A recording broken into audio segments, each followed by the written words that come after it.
Now, children, let us discuss some more passages from your textbook that are given at the end of each and every prose lesson as well as the poetry. These passages are from your poetry section. These are particularly from your first poem, The Commonwealth of Bees. These passages are given at the end of your first poem. Now listen to me carefully while I am reading it aloud to you and answer the questions. I will answer the questions not in written form but in oral form. You please concentrate on it and you have to answer them whenever they are given in your question paper. It is sad but true that many people focus on negative things. On the other hand, bees are very optimistic. You will never find a bee saying, "Oh, I would like to get some nectar, but that flower has too many thorns." Forget it. Bees look right past the thorns and go straight to the flower. Instead of focusing on the negative, they're always looking for that which is which.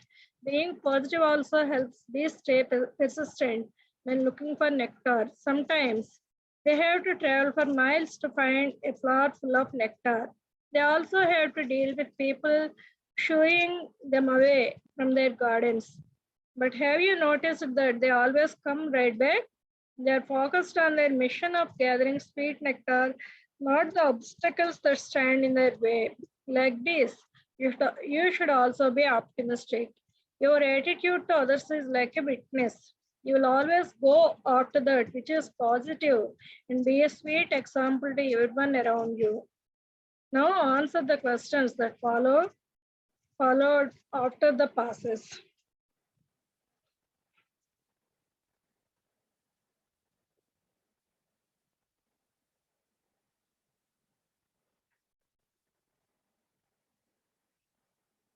See, what is the mission of bees?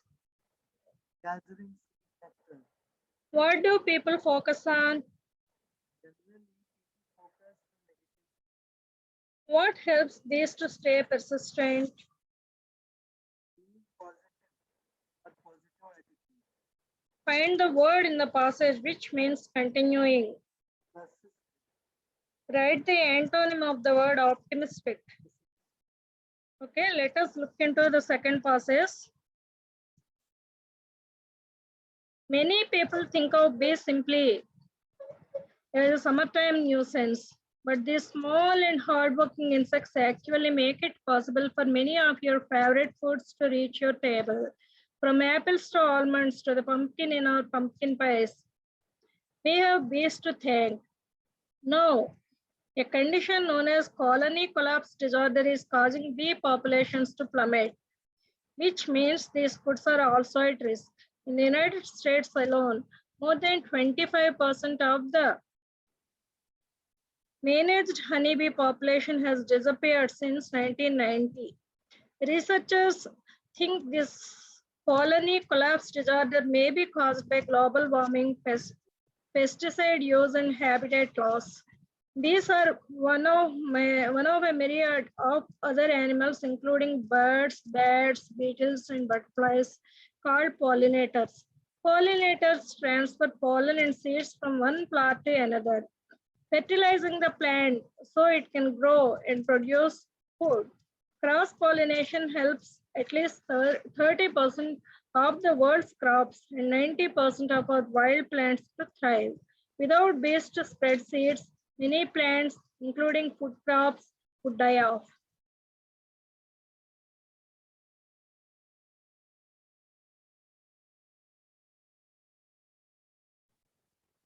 Who are called pollinators? birds, bats, beetles, and butterflies are called pollinators. What do people generally think about bees? So think about bees as a summertime nuisance. How does cross pollination help in making fruits? 30% of world's crops and 90% of our wild plants to thrive. Name any one cause of colony collapse disorder. global warming, pesticide use, and habitat loss. The word plummet means A, drastic fall, B, abrupt, C, uprise. A drastic fall. A. Okay. Now, this passage is given at the end of the poem. This is my prayer to thee, O Lord, my Lord.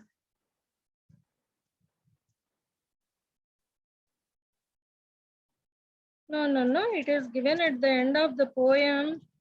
When I grew older, it seems. Okay? When I grew older. I say to you today, my friends, even though we face the difficulties of today and tomorrow, I still have a dream. I have a dream that one day this nation will rise up, live out the true meaning of its creed. I have a dream that one day on the red hills of Georgia, sons of former slaves and sons of former slave owners will be able to sit down together at the table of brotherhood. I have a dream that my 4 little children will one day live in a nation where they will not be judged by the color of their skin, but by the content of their character. I have a dream that one day in Alabama, with its vicious races, with its governor having his lips dripping with the words of interposition and nullification, one day right there in Alabama, little black boys and black girls will be able to join hands with little white boys and white girls as sisters and brothers. On 28 August 1962, Dr. Martin Luther King Jr. spoke these immortal words to a crowd of over 2 lakh people who had gathered for the now historic March of Washington to demand an end to racial segregation in the USA and for equality in jobs and civil rights. It's very beautiful, the passages. Let us read it once again and listen to me attentively. I say to you today, my friends, even though we face the difficulties of today and tomorrow, I still have a dream. I have a dream that one day this nation will rise up, live out the true meaning of its creed. I have a dream that one day on the red hills of Georgia, sons of former slaves and sons of former slave owners will be able to sit down together at the table of brotherhood. I have a dream that my 4 little children will one day live in a nation where they will not be judged by the color of their skin, but by the content of their character.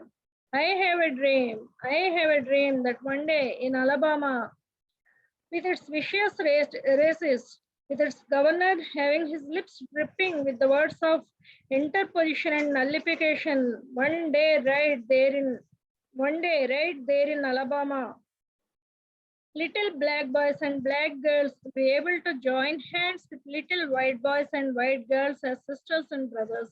On 28th August in 1963, Dr. Martin Luther King Jr. spoke these immortal words to a crowd of over 2 lakh people who had gathered for the now historic March of Washington to demand an end of racial segregation in the USA and for equality in jobs and civil rights.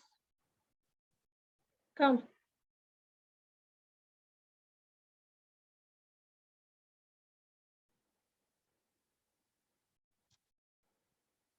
What sort of discrimination did the speaker fight against? Racial discrimination. What were his dreams? A nation of brotherhood, or all people would someday be sisters and brothers in a world governed by equality, justice, and peace.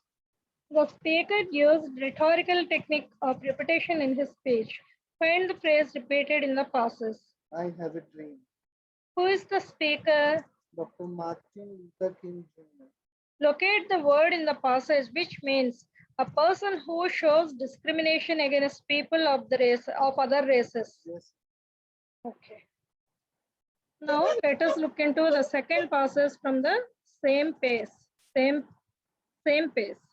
Read the following passages and answer the questions that follow. The architects of the Indian Republic. Another architects, architects. పనికి చూపించు నాకు architects రెండు ఉన్నాయి ఎస్ ప్లోరల్. The architects of the Indian Republic hoped that a secular ethos took roots, democratic institutions spread, and a secular scientific outlook consolidated itself. The Indian society would outgrow the evil of caste system. This did not happen. What has happened is that the India of our dreams began to undergo a radical redefinition. Our republican dreams are being revised. A political engineering to perpetuate caste domination has gained gradual ascendancy over the liberal secular ideal of an egalitarian society. Egalitarian or egalitarian? Egalitarian society. This has happened by default. Today, there is widespread cynicism on whether or not the war against caste is winnable. Experiences spread over 5 decades of nation building leave us in no doubt that the evil of caste system will not wither away unless the war against it is joined in a tactical and practical way. Concrete measures have to be adopted and implemented, foremost among them being interdining and intermarrying. Source: The Hindu, Thursday, December 13th, 2001. Come.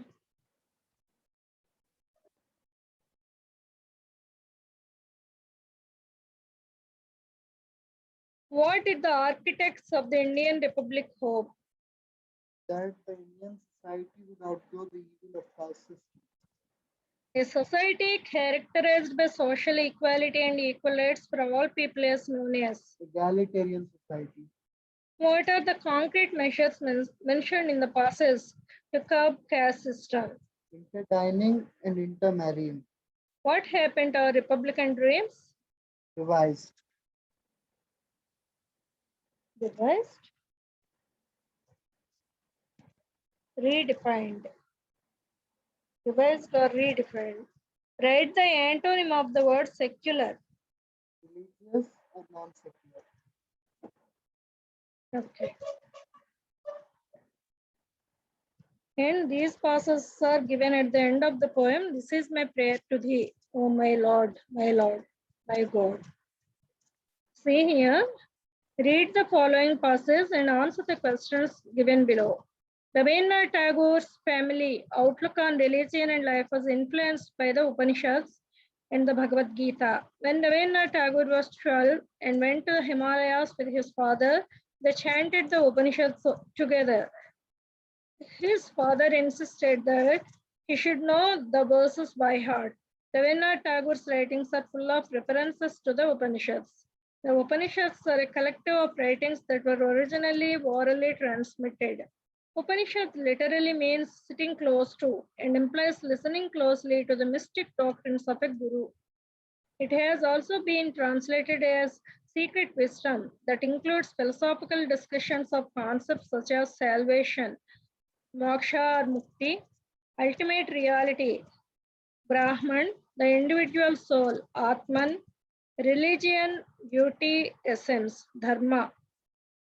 The Upanishads build the foundation of what is called Vedanta, which means the end of the Veda, goal, conclusion, highest aim. Okay, let us answer the questions.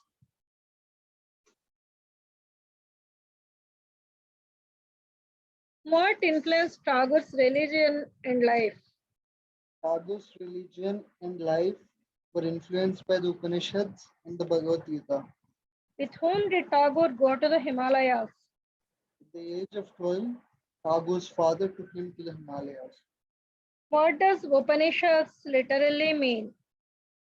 Upanishad literally means sitting close to and implies listening closely to the mystic doctrines of a guru. Pick out the translated words for Upanishads.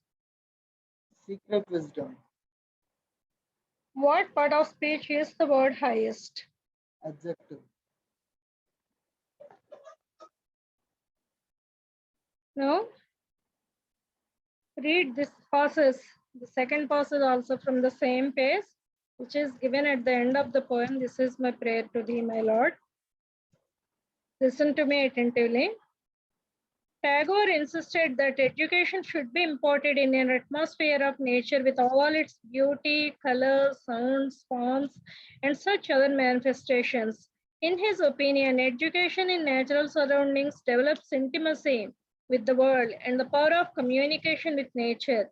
Nature, according to him, was the manuscript of God. So he emphasized that education must enable a person to realize his immediate relationship with nature. It should take the child nearer nature and therefore in close proximity of God. It should help him to learn freely and spontaneously from the book of nature. Since nature never betrays the heart that loves her, she will provide the child with spontaneous development and natural growth. What, according to Tagore, develops intimacy with the world? Education in natural surroundings develops intimacy with the world. What was considered as the manuscript of God? It should take the child nearer nature. It refers to what? It refers to education. Name the two things that are provided by nature. Spontaneous development and natural growth. Write the present tense of the form emphasized. Emphasize. Okay.